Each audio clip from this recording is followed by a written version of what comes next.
Hello friends, मैं हूं अमन कुमार और मैं अपने इस यूट्यूब चैनल मैथ सॉल्यूशन में आपका स्वागत करता हूं। दोस्तों, मैं आज आपके लिए एक बहुत ही धमाकेदार वीडियो लेकर आया हूं जिसमें एक से एक जादू समाया हुआ है।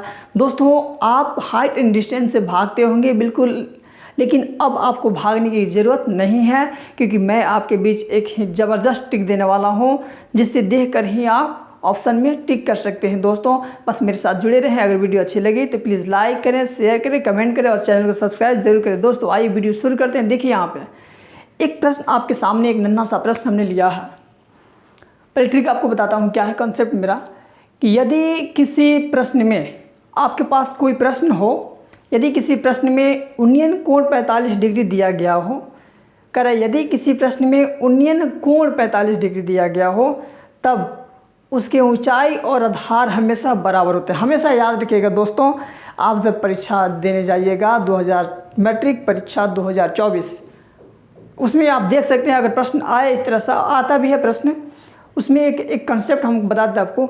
यदि किसी प्रश्न में उन्नयन कोण 45 डिग्री दिया गया हो, आपसे कहा जाए कोई प्रश्न आपके पास हो और उस प्रश्न में उन्नयन कोण जो है 45 डिग्री दिया गया हो, उस स्थिति में ऊंचाई जो होता है ना, उसका ऊंचाई जो होता है, ऊंचाई और आधार जो है हमेशा बराबर होता है।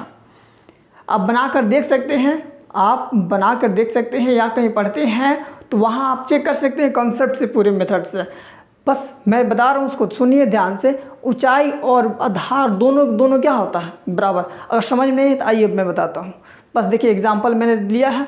कह रहा है यदि किसी मीनार की ऊंचाई 10 मीटर है।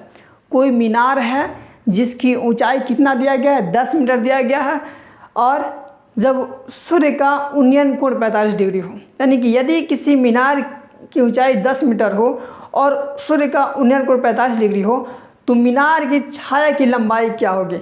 मीनार की छाया की लंबाई क्या होगी? दोस्तों, आपके पास ऑप्शन दिया गया है। मैं कहता हूँ अब बिना बनाए इसको टिक कर देना है, तो मैं आपको बता दूं, बिना बनाए टिक कर देता हूं, उसके बाद आपको समझा देता हूं। ये 10 मीटर इसका आंसर होगा। ठीक है, कितना आसान, 10 मीटर आंसर हो गया। आप हैरान होंगे, इतना जल्दी सर बिना बनाए इसे टिक कर दिए। हाँ दोस्तों, बिल्कुल 10 मीटर होगा। कैसे होगा आइए मैं समझाता हूँ। देखिए, मैंने कहा था यदि किसी प्रश्न में उन्नयन कोण 45 डिग्री, देखिए इसमें इस प्रश्न में 45 डिग्री दिया है, दिया कि नहीं दिया है? दिया है ना। यदि किसी प्रश्न में उन्नयन कोण 45 डिग्री, तो इस प्रश्न में उन्नयन कोण कितना है? 45 डिग्री है। तो तब उस स्थिति में ऊंचाई और आधार हमेशा क्या होता है? बराबर होता है। देखिए, मैंने एक समकोण त्रिभुज लिया है। उस समकोण त्रिभुज में मैंने एक चीज़ दर्शाया है।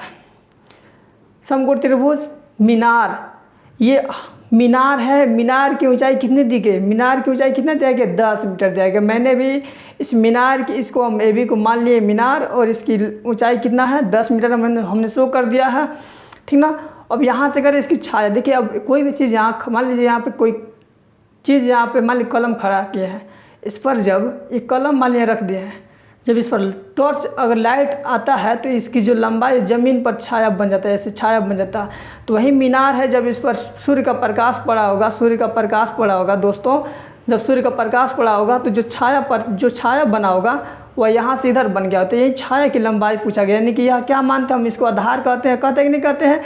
इसको हम लंब कहते हैं, यानी कि ऊंचाई कहते हैं, इसको कर्ण कहते हैं। तो उस स्थिति में जब 45 डिग्री दिया हो और 45 डिग्री दिया हो, तो ऊंचाई और आधार हमेशा बराबर होता है। कुछ करना नहीं है, बस यही ध्यान देना है कि ऊंचाई और आधार क्या होता है? बराबर होता है। इसलिए देखिए यहाँ पे ये भी 10 मीटर, तो ये भी क्या हो जाएगा? 10 मीटर हो गया। ठीक है, चलिए एक और प्रश्न आपके सामने लाया हूँ। यदि किसी प्रश्न में ऊंचाई तथा लंबाई दोनों क्या हो? बराबर हो। कोई आपके पास प्रश्न दिया, एक छोटा सा प्रश्न हो, बस एक ही कोण दिया हो, एक ही कोण, उन्नयन कोण दिया हो, उसके बारे में है। यदि किसी प्रश्न में ऊंचाई तथा लंबाई बराबर हो तो कोण का मान हमेशा 45 डिग्री होगा। दोस्तों, एकदम बिल्कुल सही बात है। यदि किसी प्रश्न में ऊंचाई तथा लंबाई दोनों बराबर हो, जैसे देखिए दोस्तों, देखिए यहाँ पे मैंने एक प्रश्न लिया है, 5 मीटर ऊँची, यानी कि ऊंचाई 5 मीटर है। ठीक है, 5 मीटर ऊंची उदग्र एक मीनार के पाद से 5 मीटर दूर स्थित बिंदु पर मीनार की चोटी का उन्नयन कोण क्या होगा? पूछा गया है। यानी कि देखिए, इसको हम बताते हैं। ऑप्शन भी आपके सामने है। यहाँ देखिए, कह रहा है कि 5 मीटर ऊंची मीनार। देखिए, 5 मीटर ऊंचाई का एक मीनार हमने बनाया है। यहाँ पे एक मीनार है जिसकी ऊंचाई कितनी है? 5 मीटर है। एक मीनार जिसकी ऊंचाई कितनी है दोस्तों, 5 मीटर है। अब कह रहा है मीनार के पाद यानी कि यहाँ से इसके आधार से, इसको हम कहते हैं पाद यानी कि आधार कहते हैं। मीनार के पाद से 5 मीटर यानी कि यहाँ से 5 मीटर आपको दूर जाना है। क्या जाना है, यहाँ से 5 मीटर आपको दूर जाना है। तो देखिए 5 मीटर हमने ले लिया। इस स्थिति में मीनार के पास से 5 मीटर दूर स्थित एक बिंदु है। तो कह रहा है कि मीनार की चोटी का उन्नयन कोण क्या होगा, यानी कि यहाँ से इस कोण का मान पूछा गया। तो मैंने जो ज़बरदस्त ट्रिक बताया दोस्तों, आपको कुछ करना ही नहीं है, बिना बनाए आप टिक कर सकते हैं। यहाँ देखिए दोनों 5 मीटर हो रहा है, ऊंचाई भी और आधार भी, यानी कि लंब भी और आधार दोनों 5-5 मीटर हो रहा है। जब दोनों स्थिति में जब ये 5-5 हो तो थीटा का मान बिना सोचे 45 डिग्री ठोक डालिएगा दोस्तों, कुछ नहीं करना है। अगर ऊंचाई और आधार दोनों बराबर हो और उन्नयन कोण पूछ दिया गया हो तो कुछ नहीं करना है दोस्तों, बस 45 डिग्री पर ठोक डालना है, एकदम ऑप्शन तैयार रहेगा। आपको बस जाके ठीक कर देना है और आगे बढ़ते जाना है दोस्तों। आइए देखते हैं एक और प्रश्न। आपके पास एक कॉन्सेप्ट भी आपके पास लाए हैं, आपके लिए एक बहुत ही ज़बरदस्त कॉन्सेप्ट लाए हैं। बहुत से ऐसे बच्चे हैं जो सोच में पड़ जाते हैं, बनता नहीं है। हाइट एंड डिस्टेंस में बहुत सारी प्रॉब्लम होती है बच्चों से, बहुत ज़्यादा दिक्कत हो जाती है, उनको प्रश्न कैसे बनाएं समझ में आता नहीं है। लेकिन घबराए नहीं, बिल्कुल मैं आपके साथ हूँ। देखिए एक प्रश्न है यहाँ, देखिए मैंने नोट करके रखा, आप ही के लिए है सब। अब बस ध्यान से सुने क्या कर रहा हूँ। करें कि जब प्रश्न में पेड़, क्या दोस्तों, पेड़ दिया हो, मीनार दिया हो, खंबा के बारे में पूछा गया हो तथा पतंग की ऊंचाई यानी कि पेड़ की ऊंचाई, मीनार की ऊंचाई, खंबा की ऊंचाई, पतंग की ऊंचाई बोले तो आप उसे सदैव लंब मान लेना है। क्या मान लेना है, लंब ले लेना है। नहीं समझे, यानी कि जब आप समकोण बनाते हैं ना, समकोण हाइट एंड डिस्टेंस समकोण त्रिभुज पर ही आधारित है दोस्तों। कभी भी एक ऐसा प्रश्न नहीं होगा हाइट एंड डिस्टेंस से जिसमें समकोण त्रिभुज नहीं बनता हो। समकोण त्रिभुज बनेगा ना तो उस प्रश्न में कोई प्रश्न आपके पास मान लीजिए आ गया हो और उसमें पेड़ की ऊंचाई बोला गया हो, मीनार की ऊंचाई बोला गया हो, खंबा की ऊंचाई बोला गया हो, पतंग की ऊंचाई बोला गया हो, तो उस स्थिति में इन चारों के जगह पर कोई पूछा हो उसको हमेशा ये लंब मान लें। उसको ये समझे कि ये लंब दिया गया है। क्या दिया गया है, पेड़ की ऊंचाई, ये सब हम लंब देते हैं। देखिए आपको समझाने के लिए एग्जाम्पल भी लिया है, आइए समझिए इसको। एक मीनार से 100 मीटर, यहाँ मीनार बोला है ना दोस्तों, तो समकोण त्रिभुज में देखिए मैंने पहले से ही एक समकोण त्रिभुज ABC ले लिया है। एक ABC समकोण त्रिभुज हमने ले लिया है।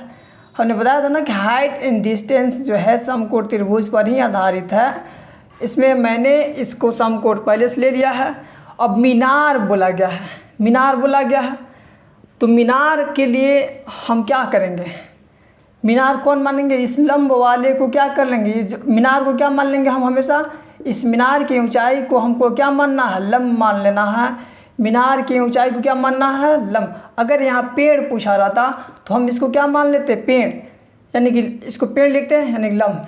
इसको क्या लिखते हैं, मीनार, तो मीनार। खंबा रहता तो खंबा कर देते, अब पतंग की ऊंचाई रहता तो इसको पतंग की ऊंचाई मान लेते हैं, ठीक ना। अब यहाँ कह रहा है पर मीनार का उन्नयन कोण 60 डिग्री है, यानी कि मीनार का जो उन्नयन कोण है, यानी कि उन्नयन कोण ये जो है आपका कितना डिग्री दिया है, 60 डिग्री दिया है। तो उस स्थिति में क्या करेंगे, कुछ नहीं करना है दोस्तों, बस आपको tan थीटा लगाना है। tan थीटा बराबर क्या होता है, लंब बटा क्या होता है, आधार होता है। tan का tan रहेगा और थीटा की जगह पर कितना दिया है, 60 डिग्री दिया है दोस्तों। बस आपको 60 डिग्री लेना है। लंब के जगह पर क्या दिया, लंब की जगह पर क्या दिया, ये 10 लंब जो है मीनार है और मीनार की ऊंचाई कितना दिया गया है, सॉरी दोस्तों, मीनार की ऊंचाई पूछा गया है, मीनार की ऊंचाई पूछा गया है। इस मीनार से कर 100 मीटर दूरी पर है। मीनार की ऊंचाई तो आपको निकालना है, इसकी ऊंचाई निकालना है, यानी कि लंब ज्ञात करना है, लंब आपको ज्ञात करना है, यानी कि मीनार की ऊंचाई ज्ञात करना है, यानी कि अब बट्टा में आधार की जगह पर कितना दिया है, 100 मीटर दिया है। अब आप जानते हैं tan 60 का मान होता है √3, और लंब यानी कि मीनार बच जाएगा आपका। लंब यानी कि मीनार यहाँ कह सकते हैं, मतलब मीनार ही मान लें, आपको मीनार मानना है। ये 100 है। अब यहाँ देखिए क्रॉस मल्टीपल करिए 100 से, तो ये कितना हो जाएगा, 100 √3 3 मीटर। ठीक है दोस्तों, यही आपका आंसर होगा। अब देखिए एक और प्रश्न आपके सामने लाया हूँ।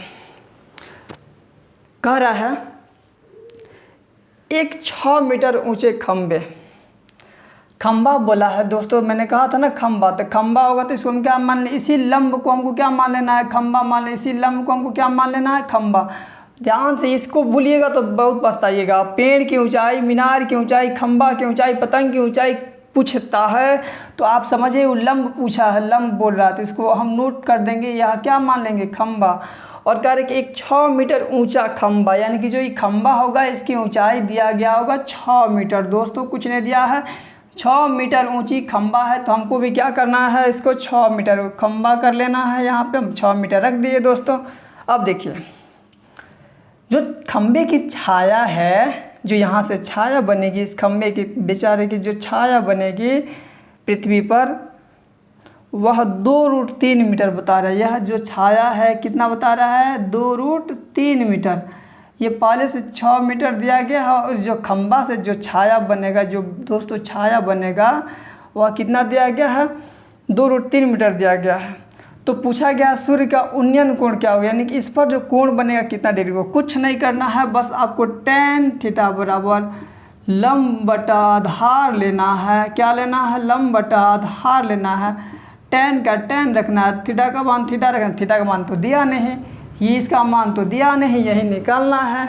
तो आपको कुछ करना नहीं, बस tan थीटा बराबर लंब बटा आधार लेना है। अब लंब बटा आधार लिए हैं यहाँ पे, तो लंब की जगह पर क्या है, खंबा, और खंबे की लंबाई कितना दिया, 6 मीटर। बस हम यहाँ पे 6 मीटर डालेंगे। और आधार यानी आधार की जगह पर क्या है, ये छाया, ये 2√3 मीटर दिया है, 2√3 मीटर। ठीक है, अब देखिए यहाँ से 2 3 6 कितना हुआ आपका, हुआ 3/√3। इसका परिमेयकरण कर दे, हर परिमेयकरण करेंगे ना तो ये 3 जो है √3 नीचे हो जाएगा। देखिए यहाँ से 3√3 हो जाएगा, और √3 से √3 में गुणा करेंगे तो समझिए कट जाएगा, यानी कि √9 होगा। √3 से √3 में गुणा करेंगे, √3 गुणे √3 का मतलब कितना हुआ, √9 हुआ। और √9 का कितना मान निकलता है, 3। यहाँ 3 रखेंगे, ये कट जाएगा, यानी कि 30। 3√3 आया। अतः tan 60 डिग्री बराबर क्या होता है, √3 है। √3 किसका मान होता है, tan जो है, tan कितना डिग्री का मान, √3 होता है, तो tan 60 डिग्री का मान, इसलिए यहाँ पे थीटा का मान कितना हो जाएगा दोस्तों, 60 डिग्री। आई बात समझ में। अगर वीडियो अच्छी लगी हो तो प्लीज़ दोस्तों लाइक कीजिए, शेयर कीजिए, कमेंट कीजिए और चैनल को सब्सक्राइब ज़रूर कीजिए। जय हिंद, जय भारत।